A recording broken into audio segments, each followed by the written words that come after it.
अस्सलाम वालेकुम ख़वातीन व हज़रात। टुडेज़ डायलॉग विद अज़र नाज़र के सिलसिले में आज मैं मुख्तसर सी बात करूँगा और आज के टॉपिक का अनवान आप कह सकते हैं कि डिवाइड एंड रूल है।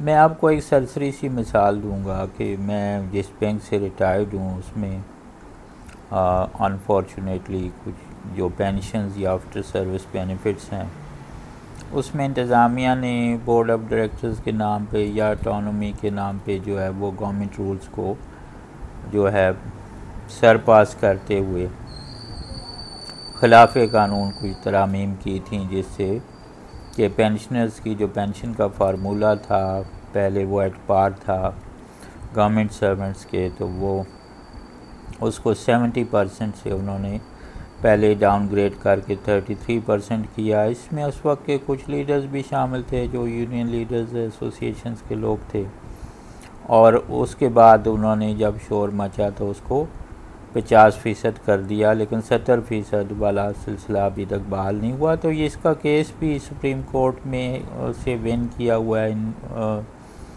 जो है बैंक के स्टाफ ने, और चूँकि I have been one of them, और मुझे इतना बड़ा इशू तो नहीं है, शुक्र है, लेकिन बात यह है कि मैं उनके लिए जब कुछ सोचता हूँ या मुझे उनका एहसास है कि मेरे कोलीग्स हैं, उनमें बेवाएँ भी हैं और विडोज़ हैं, बच्चे हैं, कुछ जो है बैंकर्स वो उन वफ़ात पा चुके हैं और बड़ी कसम पुरसी के हालात से भी लोग गुज़र रहे हैं, तो मुझे अफसोस होता है। यकीन मानिए, मैंने जब ये यूट्यूब का अपना नया चैनल लॉन्च किया तो मेरे इब्तदाई वीलॉग्स में से एक वीलॉग मैंने नेशनल बैंक के पेंशनर्स के लिए भी डेडिकेट किया और उनके हक़ में आवाज़ उठाई। लेकिन मुझे हैरत हुई कि मैंने जितने भी लोगों को, दोस्त अहबाब को या यूनियन एसोसिएशन के लोगों को या रेलेवेंट लोगों को वो वीलॉग भेजा, उनमें से एक ने भी उसको अप्रिशिएट नहीं किया।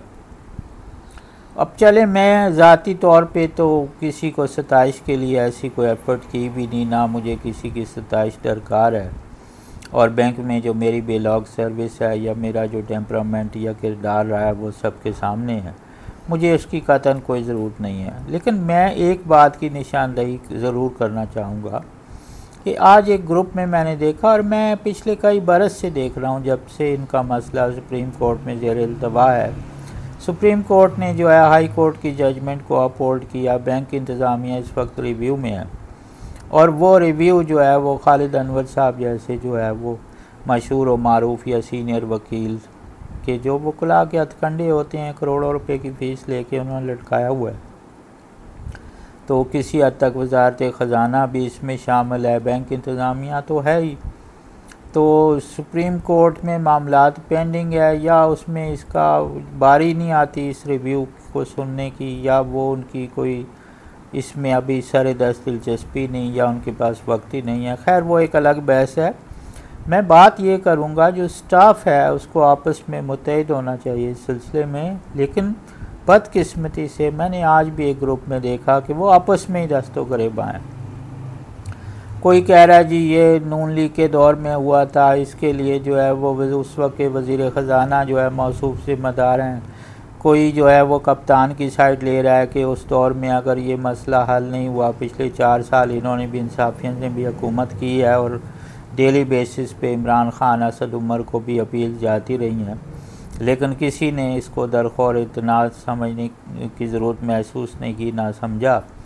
तो लेकिन वो आपस में पॉलिटिकल एफिलिएशंस की वजह से वो जो 60 साल से ऊपर के सारे बुज़ुर्ग हैं, तो मैंने तो प्रीमेच्योर रिटायरमेंट ली थी, मेरी उम्र अभी भी शुक्र है 55 साल है, अल्लाह रहम करे, तो वो 60, 70, 80 साल के भी उनमें बुज़ुर्ग हैं या इससे भी ज़ायद होंगे। वो आपस में दस्तों गिरेबां लड़ रहे हैं, गुत्थम गुत्था हुए हैं सोशल मीडिया पे भी। कोई कह रहा है जी इसमें कप्तान की गलती नहीं, तहरीक इंसाफ की कोई गलती नहीं, ये नून लीग के दौर में हुआ था। कोई किसी और को ब्लेम दे रहा है, कोई किसी और को। असल इशू उधर का उधर ही है, दोनों की पेंशन इंक्रीज़ बंद है। तो मुझे अफसोस होता है, हैरत भी होती है, और बाज़ औक़ात मेरे जहन में ख्याल आता है कि ये लोग जो है शायद इससे भी ज़्यादा बुरे के मुस्तहिक थे जो इनके साथ हो रहा है। क्योंकि बात यह है कि ना ये लोग अपनी आंखें खोलने के लिए तैयार हैं, ना इनको जो है अपना असल जो है कोई दुश्मन नज़र आता है। तो मैनेजमेंट या जो है वो इस्टेब्लिशमेंट की जो पॉलिसी है डिवाइड एंड रूल या प्रोपेगेंडा है जहरालूद किस्म का जो पिछले कई बरस से हो रहा था, मैंने तो टीवी तक देखना छोड़ दिया इसी वजह से।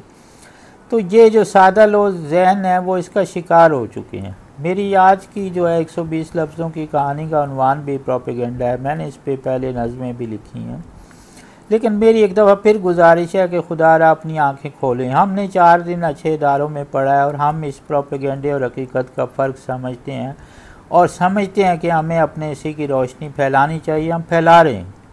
यहाँ लोग मसलियत के तहत सच्ची बात करने से भी डरते हैं या नहीं करते, लेकिन अगर कोई आपको जो है वो रोशनी दिखा रहा है तो खुदा का वास्ता है उसकी बात सुन लें या वो अंधेरे से निकलें और रोशनी की तरफ आएँ।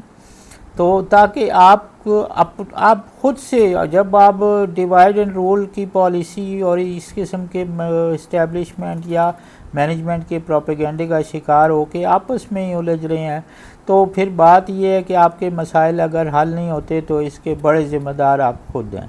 तो छोटी सी इस बात के साथ मैं जो अपना आज का जो डायलॉग है उसको ख़त्म करता हूँ। शायद किसी के दिल में मेरी ये बात उतर जाए, और नहीं उतरती तो फिर फेस करें जो हो रहा है आपके साथ और हम क्या कर सकते हैं। कोई कब तक किसी दूसरे का जो है वो दर्द अपने दिल में रखेगा। आजकल सबको अपने मसले अपनी अपनी पड़ी हुई है। तो बहुत शुक्रिया, थैंक यू।